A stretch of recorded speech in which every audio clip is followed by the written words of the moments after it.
విష్ణుమిల్ గారు నమస్తే సార్. నమస్కారం అండి.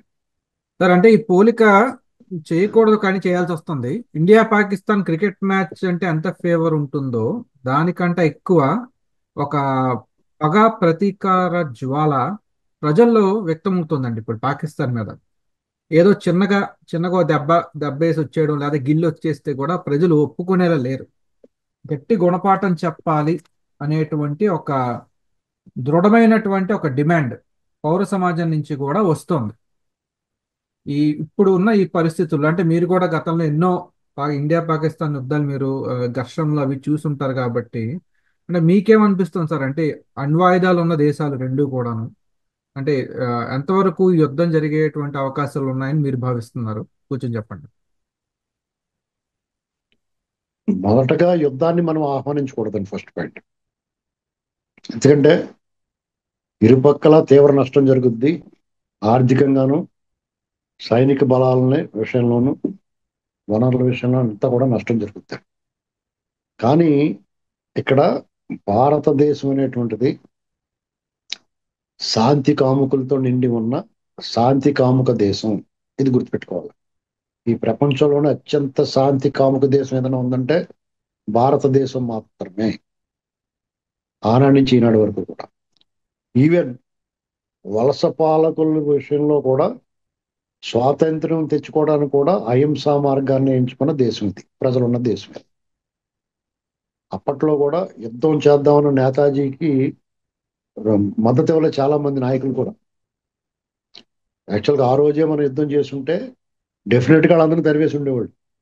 ఎందుకంటే వచ్చిన వాళ్ళు గుప్పుడు మంది, కోట్లాది మంది భారతీయుల ముందు నిజంగానే కొంతమంది అంటారు గట్టిగా వెనక్కి తిరిగి ఉమ్మేస్తే ఆ ఉమ్ములో కొట్టుకుపోయేవారు అంటారు కదా, నిజం అది.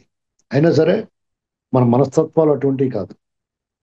సౌభ్రాతత్వం, సహనం, సంయమనం, పరమత సహనం, ఇతరుల పట్ల బాధ్యత, జాలి, కరుణ నిండి ఉన్న హృదయాలు భారతీయులవి. భిన్న సంస్కృతులు, భిన్న భాషలు, సంస్థానాలుగా, రాజ్యాలుగా, జమీలుగా, ముక్కలుగా విడిపోయి ఉన్నా సరే మనందరి భావజాలం స్వాతంత్రం కోసం భారత్ మాతాకి జై అంట. భారతదేశం భిన్నత్వంలో ఏకత్వం అనేటువంటి దాన్ని ఎప్పటికప్పుడు ప్రూవ్ చేసుకుంటూ వచ్చు. మన దేశం నుంచి విడిపోయిన తర్వాత ముసల్మాన్లు మాకు ప్రత్యేక దేశం కావాలనుకుంటా పాకిస్తాన్ ఏర్పాటు చేసుకుని వెళ్ళిపోయారు. తప్పులేదు. కలిసి ఉండి కలహాలతో నిండిపోయే కంటే, నిత్యం కలహాలతో రగిలిపోయే కంటే విడిపోయి ఇరు దేశాలు హాయిగా సంతోషంగా ఉండాలనేటువంటి ఆలోచన కూడా మంచిదే. అయితే అఖండ భారతదేశం అంటే పాకిస్తాన్, ఇప్పుడు బంగ్లాదేశ్, బర్మా గిర్మా ఇవన్నీ కలిసి ఉన్న భారతదేశం అఖండ భారతదేశం అంటారు. అంటే Bharat sub continent, India sub continent అంటారు. భారత ఉపఖండం అంటారు. ఈ ప్రపంచమే మనకు తల వంచి నిలబడాల్సిన పరిస్థితి దేంట్లోనైనా సరే. ఇది భారత ఉపఖండంగా అలాగే నిలిచి ఉంటే డెఫినెట్ గా అలా ఉండేవారు. అంతర్జాతీయ రాజకీయాల ప్రకారం ఆనాడే 70-80 ఏళ్ల క్రితమే మన శక్తియుక్తులు, మన సహజ వనరులు, మన మానవ వనరులు గమనించిన పాశ్చాత్యులు మనం కలిసి ఉంటే ప్రమాదం వాళ్ళకి భవిష్యత్తుకి అని చెప్పేసి కోరుకున్న విధంగా కేక్ ముక్కలు కోసినట్టు కోసి ఎవరి దానికి ఇచ్చేసారు. దురదృష్టం ఏంటంటే వాళ్ళు ఇచ్చారు, మనం తీసుకునే పరిస్థితిలో ఉన్నాం. అయిపోయింది ఏదో అయిపోయింది. అన్ని దేశాలు ఎవరి బతుకాలు బతుకుతా ఉన్నాయి. కానీ పాకిస్తాన్ పాలకులు ఎప్పటికప్పుడు పాకిస్తాన్ ప్రజలు మొత్తంలో ఈ ఈ ఈ అభిప్రాయం ఉన్నదో లేదో పూర్తిగా నాకు తెలియదు. కానీ వాళ్ళు ఎప్పటికప్పుడు విషం కక్కుతా ఉన్నారు. అంటే వాళ్ళు ప్రభావితం చేయగలిగిన వ్యక్తులందరూ కూడా మన మీద విషం కక్కుతా ఉన్నారు. ఈవెన్ క్రికెట్ మ్యాచ్ అంటే క్రీడా స్ఫూర్తితో ఆడాల్సిన క్రీడల్లో కూడా వాళ్ళు మన మీద విషం కక్కుతా ఉన్నారు. ఎంత విషం కక్కితే అంత హీరోగా చూస్తాం మొదలుపెట్టారు. భారతదేశంలో భారతదేశం మీద క్రికెట్ లో గెలిస్తే వాళ్ళు దేశాన్ని గెలిచినంత ఫీలింగ్ లో వాళ్ళు ఉంటారు. ఆటోమేటిక్ గా మనకు అలా ఉంటది కదా. ఎందుకంటే దాన్ని క్రీడాస్ఫూర్తిగా గెలుపోవటములు క్రీడాస్ఫూర్తిగా తీసుకోవాల్సిన ఆటగాళ్ళు కూడా మన వాళ్ళ కంటే వాళ్ళు మన మీద కాలు దువ్విన సంఘటనలు ఘటనలు అనేకం. సహజంగానే భారతీయులు ఎంత సహనవంతులైనా ఆటోమేటిక్ గా వాళ్ళందరికీ కూడా ఆగ్రహావేశాలు వస్తాయి. ఇది క్రీడల్లోనే కాదు, ప్రతి అంశంలోనూ వాళ్ళ కవ్వింపు చర్యలు, వాళ్ళ మత ఛాందస్సం, ఉగ్రవాద పోకడలో క్రూర స్వభావం ఎప్పటికప్పుడు నిరూపించుకుంటూ వచ్చారు. గతంలో పాకిస్తాన్గా విడిపోయిన వాళ్ళు మనతో సరితూగలేక యుద్ధం చేయలేని పరిస్థితుల్లో తూర్పు పాకిస్తాన్ అంటారు, బంగ్లాదేశ్, ఇప్పుడున్న బంగ్లాదేశ్ తూర్పు పాకిస్తాన్ అంటారు. ఇందిరాగాంధీ గారు ప్రధానమంత్రిగా ఉండగా 70 71లో వాళ్ళు బంగ్లాదేశీయులు అంటే తూర్పు పాకిస్తాన్ లో సాగించిన నరమేధం, అసలు దాన్ని చూసి తట్టుకోలేక ఇందిరాగాంధీ గారు మనకేం సంబంధం లేకపోయినా సరే, ఒకప్పుడు వాళ్ళు భారతీయులే కదా, మన సోదరులే కదా అన్న ఉద్దేశంతో అక్కడ శాంతిని నెలకొల్పడానికి ఆ దేశాన్ని వాళ్ళకి పాకిస్తాన్ మీద యుద్ధం చేసి బంగ్లాదేశ్ ఏర్పాటు చేసిన గారు ఇందిరాగాంధీ గారు. అప్పుడే ఈ లాహోర్కి వెళ్ళిపోయారు మన వాళ్ళు. అయినా సరే అక్కడ వాళ్ళకి సెటిల్మెంట్ చేశారు తప్ప వాళ్ళని మనకు వశపరుచుకోలేదు. లేదంటే ఆ వాళ్ళే మన వశమైపోయేది పాకిస్తాన్. దీన్ని వాళ్ళు మా దేశాన్ని విడగొట్టారనే ఫీలింగ్ లో కొంతమంది ఉన్నారు. మరి వాళ్ళకి స్వాతంత్రం, బంగ్లాదేశీయులకి స్వాతంత్రం ఇచ్చింది ఇండియా. మరి వాళ్ళకి ఆ విశ్వాసం ఏమైనా ఉందా అంటే వాళ్ళకి అసలు లేదు. వాళ్ళు కూడా మనకి పాకిస్తాన్ వాళ్ళతో ఈక్వల్ గా మన మీద యుద్ధం చేస్తారు. మన మీద యుద్ధం చేయలేక దొంగచాటుగా దెబ్బతీస్తూ ఉంటారు. అంటే మత్తు పదార్థాల రవాణాకి, దొంగ నోట్లకి, అక్రమ ఆయుధాలకి రవాణాకి మార్గాలు చూపిస్తూ ఉంటారు. అంటే ఈ విశాలమైన దేశంలో ఆ సరిహద్దు అనేటువంటిది అత్యంత పొడవైన సరిహద్దు అండి. దీన్ని ఎక్కడ ఎలా కాపలా కాయగలుగుతారు ఎవరైనా? ఎక్కడో చోట ఏదో మూల దారులు ఉంటాయి. ఇక్కడ నుంచి ఇండియా నుంచి పోయి బంగ్లాదేశ్ లో పనులకు వెళ్తారు, బంగ్లాదేశ్ నుంచి ఇండియాకి పనులకు వస్తారు, దోళ్లు మేపుకుంటూ ఉంటారు, కంచి దాటి వెళ్తూ ఉంటారు. అక్కడ సాధారణ ప్రజల జీవన విధానం కొనసాగిస్తూ ఉంటారు, కలిసిమెలిసి ఉంటారు కొంతమంది అక్కడ. ఆ రకంగా దొంగదారుల ద్వారా అక్రమ వలసలు పెరిగిపోయినాయి భారతదేశంలోకి. అక్కడ బతకలేక, భారతదేశం అనేటువంటిది ఒక పాడికొండ లాంటిదండి, ఇందులో ఎవడైనా తీసుకు తినేస్తారు. అలాగ వాళ్ళు మన దేశంలోకి ఎంటర్ అయిపోతూ వచ్చారు. ఈ ఓట్ల రాజకీయం వల్ల కానీ, లేకపోతే రకరకాల కుహనా రాజకీయాలు, ఉద్దేశపూర్వక కుట్రలు అయితే కానీ, ఏవైనా వాళ్ళ అక్రమ వలసను ప్రోత్సహించిన వాళ్ళు ఉన్నారు. వాళ్ళని నిరోధించడం, ఒక్కసారి అక్రమ వలసలను ప్రోత్సహిస్తే మనం నిరోధించడం మన చేతిలో ఉండదు. ఎందుకంటే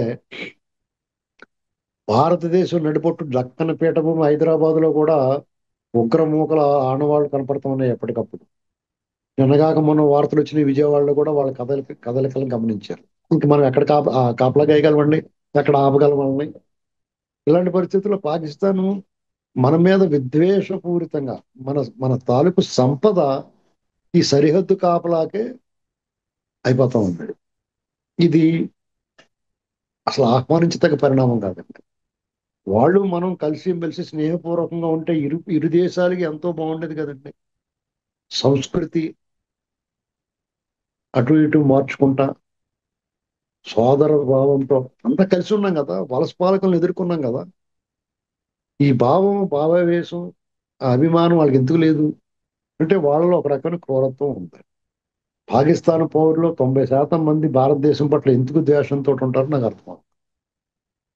ఇక్కడ విభజన జరిగినప్పుడు అక్కడున్న హిందువులందరినీ తరివేశారు, కొంతమంది ఇక్కడికి వచ్చేసారు. అలాగే ఇక్కడ ఉన్న చాలా మంది ముస్లింలు పాకిస్తాన్ అయినా సరే భారతదేశమే మాకు భద్రత అని చెప్పి చాలా మంది ముసల్మాన్లు ఇక్కడ వెళ్ళిపోయారు. అంటే వారికి మన పట్ల గౌరవము, అభిమానం ఉన్నట్టే కదా, మన మీద నమ్మకం ఉంది. మేము ఆ నమ్మకాన్ని మనం కొనసాగిస్తాం. ఎక్కడైనా చెదురు మదురు ఘటనలో అక్కడక్కడ ఈ మత ఘర్షణలు తప్ప ఈ దేశంలో మరి వాళ్ళు ఉండగలరా? మెజారిటీ హిందువులు ఉన్న చోట మైనారిటీగా చెప్పబడే ముస్లింలు ఇక్కడ ఈ పరమత సహనం లేకుండా ఉండుంటే ఉండగలరా? ఇవాళ క్రైస్తవం కూడా విస్తరిస్తా ఉంది కదా.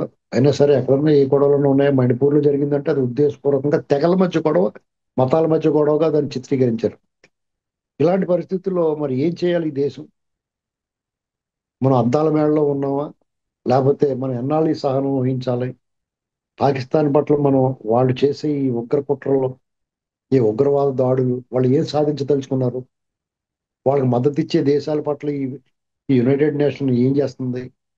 వాళ్ళ మీద నిషేధాలు విధించి వాళ్ళ సహాయ సహకారాలను నిలిపివేసి మాత్రమే చేస్తారా? వాళ్ళ పీచమణిచే మార్గం లేదా? ఈ ఆయుధాలు అమ్ముకునే వాళ్ళకి ఇది అవసరం. ఆయుధాల ఫ్యాక్టరీలు ఉన్న వాళ్ళకి, ఆయుధాలు సప్లై చేసే వాళ్ళకి ఇలాగా ఈ ప్రపంచంలో ఏదో మూల రగులుతూ ఉండాలి. కాబట్టే వాళ్ళకి ఆయుధాలు అమ్ముడవుతూ ఉంటాయి. లేదనుకోండి అంతా శాంతి కాముకులయ్యి ఓం నమ శివాయ అనుకుంటూ లేకపోతే అల్లా అక్బర్ అని కూర్చున్నారు అనుకోండి, ఆయుధాలతో పని ఉంటుంది. కమండలం నుంచి నీళ్ళు తీసి జల్లేస్తే సరిపోతుంది అనుకోండి, ఈ కత్తులతో పని ఉంటుంది. కాబట్టి వాళ్ళు ఎప్పుడు కూడా ఈ ఈ ఈ ఈ రావణ కాష్టాన్ని రగులుస్తూనే ఉంటారు. ఇక్కడ మనం ఆలోచించాల్సింది ఏంటంటే, పాకిస్తాన్ బంగ్లాదేశ్ వాళ్ళు కూడా కాస్త బుర్ర బుద్ధి పెట్టుకోవాలి.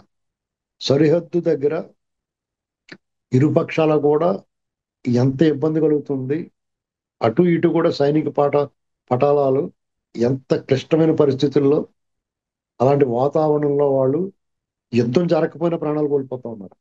సియాచిన్లో కానీ ఇలాంటి చోట ఇది గమనించుకుని వాళ్ళు ఎందుకు ఉండలేకపోతున్నారు?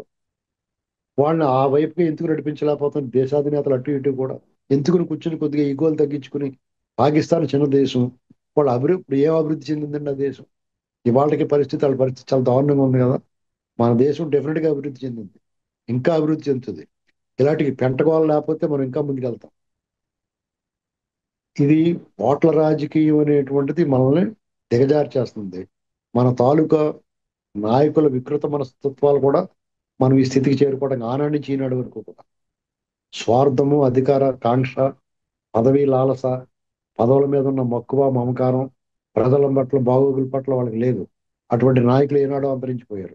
ఇవాళ ఒకళ్ళిద్దరు ఎవరన్నా ఉన్నా వాళ్ళని ఏదో రూపంలో ఓడించి 5 దేశాలకు ఒకసారి ఓడించి ఇంట్లో కూర్చోబెడతారు. తిరిగి మళ్ళీ వాళ్ళు వచ్చి ఏదో పని చేసుకుంటూ ఉంటారు, మళ్ళీ కూర్చోబెడతారు ఓడించి.